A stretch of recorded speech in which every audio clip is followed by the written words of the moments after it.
खान के फैन है तो ये न्यूज आपके लिए है।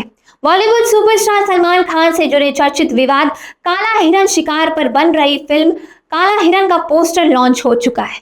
इस फिल्म का टीजर और फर्स्ट लुक 20 जून को लॉन्च किया जाएगा। आपको बता दें कि फिल्म के निर्माता अमित जानी के मुताबिक इस फिल्म में 1998 में चल रहे काला हिरन शिकार केस, कोर्ट में चल रहे लीगल बैटल और सलमान खान और लॉरेंस बिजनोई के बीच चल रहे चर्चित विवाद को काफी विस्तार में दिखाया जाएगा। साथ ही बताया जा रहा है कि फिल्म की शूटिंग उत्तर प्रदेश के कई शहरों में की गई है।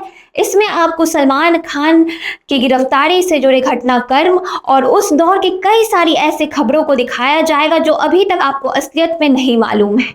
दरअसल साल 1998 में जोधपुर में चल रही फिल्म हम साथ साथ की शूटिंग के दौरान सलमान खान पर आरोप लगाया गया था हिरन के शिकार का, जिसका केस अभी भी राजस्थान के हाई कोर्ट में चल रहा है। अब देखना ये होगा कि क्या ये फिल्म दर्शकों को पूरी कहानी बता पाएगा या फिर रिलीज होते ही विवादों में घिर जाएगा। आपकी क्या राय है, कमेंट करके जरूर बताएं।